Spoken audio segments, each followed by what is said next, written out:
morning, or depending when you're watching this, good afternoon, good evening, or good night. My name's Ross, and as always told, Out of Voice Radio. So today, ladies and gentlemen, we've got more rumours to talk about. Very exciting rumours, except, look, these aren't really rumours. It is advanced information being leaked that has been given to Japanese card shops, and that they are then telling us. Poker Beach, to be specific. They are the people that leaked it out here. It is the same information that leaks out to some of my contacts, and it's always proven right. Seriously, in a few weeks we'll have a picture of the Dedenne GX, we'll have an official translation, and at that point I'm going to be expecting a bit of apologies from some people who were really quite rude about me presuming that the Dedenne was real. I am convinced it's real. Well, today, ladies and gentlemen, we are talking about Zoroark and Greninja Tag-Team GX. You see, this is a very exciting card. Now, this is coming in Night Unison. So, to be clear, we're a way away from this at the moment. So, Night Unison is actually Sun and Moon 9A. I think 9A. It might be 9B. Let's just say 9A.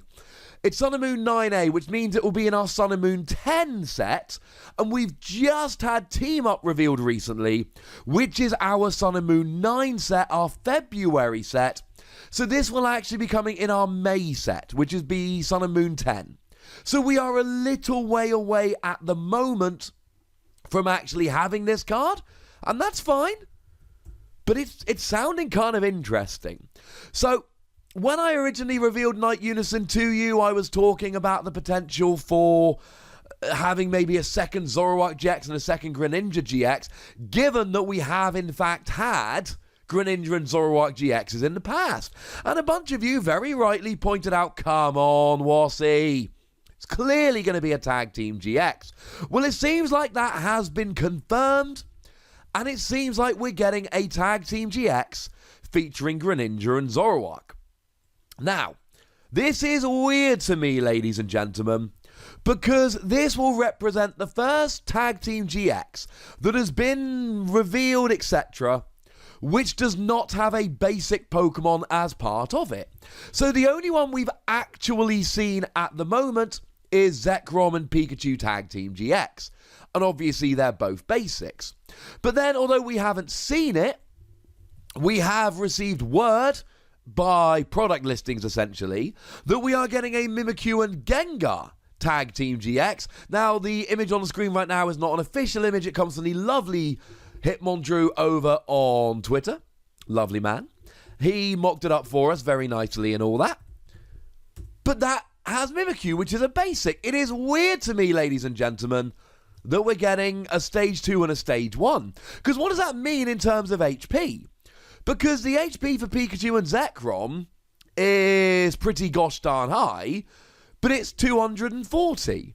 Well, actually, your average Pikachu comes in at 60 HP, and Zekrom should be coming in at about 180 HP, and oh yeah, well actually that makes quite a lot of sense, because that adds up to 240 and jobs are good 'un. What does this mean for Greninja and Zoroark? Now, if we take a standard Zoroark, you're talking 100 HP. Let's use the one from Breakthrough as an example. And if you're talking a standard Greninja, you're talking about 130 HP. Let's use the one from Breakpoint. Then you're up at 230, and that kind of makes sense. Except Zoroark was based off the GX, so you probably need to add about 50 HP to that. And then you're up at like 280. No. I think they're all going to be somewhere around 240, 250, in the same way that Stage 2 GXs are somewhere around 240, 250. That makes sense to me. But anyway, let's get the preamble out of the way, and let's talk about what we know for certain. We know it's going to be a darkness type, because the only shared typing here is darkness. We've seen nothing to suggest we're going to be getting dual typing, so let's please assume it's going to be a darkness type. Which means it's going to have a weakness to fighting, it's going to be weak to Buzzwole. And at this stage, whether it's got 240 or 250 HP is a huge question. Because if you've got 4 prizes remaining, Buzzwole does 240 for a single fighting energy. So something like a Pikachu and Zekrom GX sitting there with 240, that player can't really take 2 prizes or else Buzzwole's like, yay! This is an issue. To be fair, even if they've got 280, you can still just add a Diancie Prism Star and you'll get an easy KO. So this is another one of those, it's going to have a bad weakness, it's going to be a bit of an issue. The thing is, it's going to be a darkness type, so we're going to have Black Market Prism Star, whereby if a darkness Pokemon with darkness energy attached gets KO'd, you give up one fewer prize.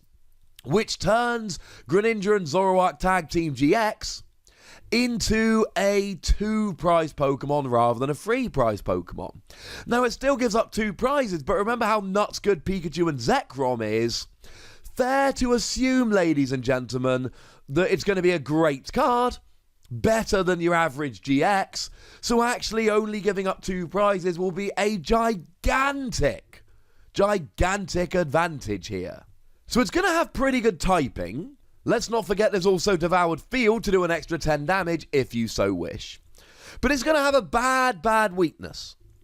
But it's the HP that really confuses me, but given that at this stage I would just be recklessly speculating, I can't really say. But you would imagine that Zekrom Pikachu would have less HP than Zoroark Greninja. But Pokebeach have given us some information about the attacks we see here. Apparently, the GX attack is going to allow you to put a Pokemon EX or GX from your discard pile directly onto your bench.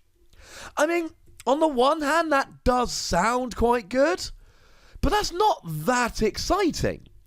Because we got Dragonite GX at the moment, and Dragonite GX, as its GX attack, lets you put 3 Dragon Pokemon from your discard pile onto your bench, including Stage 2s. Let's not forget we've got Ho-Oh GX here, which in a very similar vein lets you grab 3 Fire Pokemon EX or GX and put them onto your bench. Maybe it's going to be the same GX attack as Ho-Oh and Dragonite, just getting 3 EX or GXs from your discard pile onto your bench.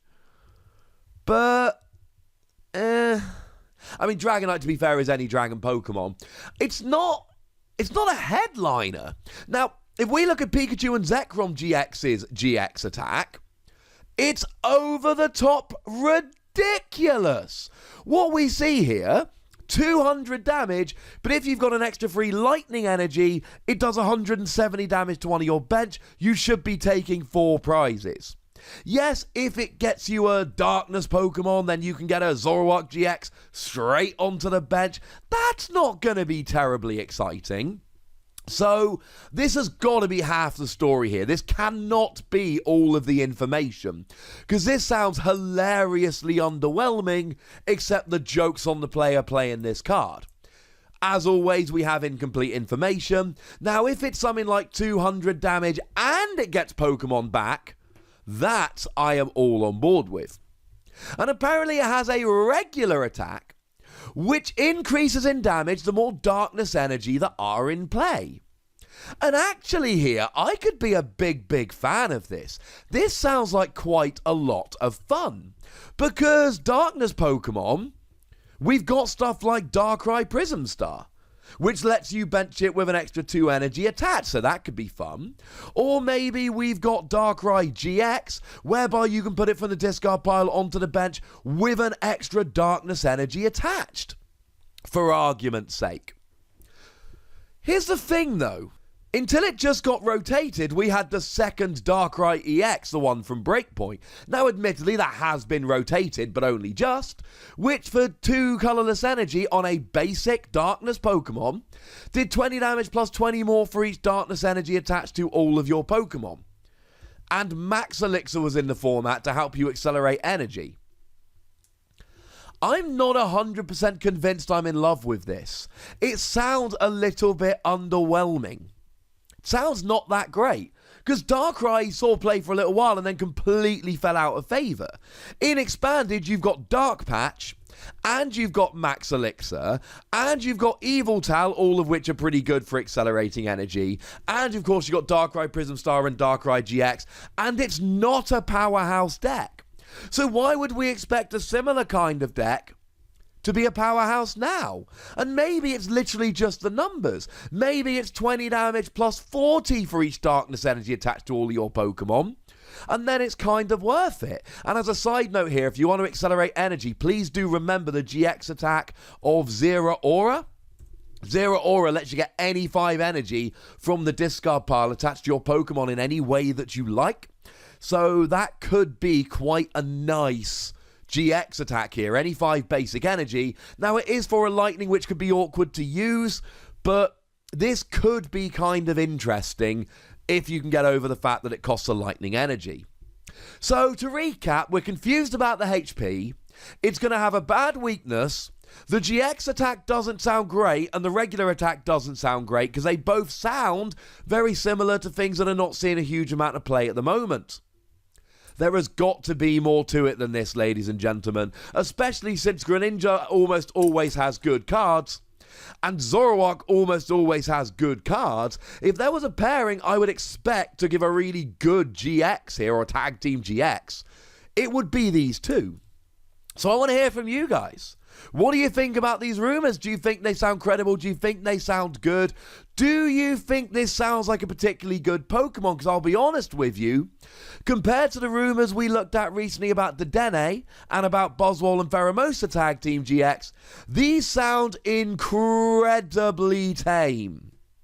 Hopefully, they'll be a lot more exciting when we get the full details. Go nuts in the comment section, ladies and gentlemen, but please do remember to be nice.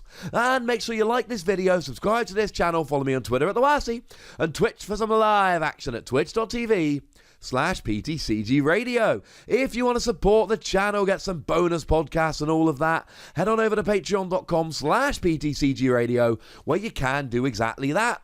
And make sure you're checking out youtube.com/WassyPlays, where we're doing a bit of a deep dive into the Transformers TCG, and it's an awful lot of fun. But by far the most important thing, as always, is to look after yourselves until next time. Thank you very much for watching. My name's Ross, and you've been watching PTCG Radio.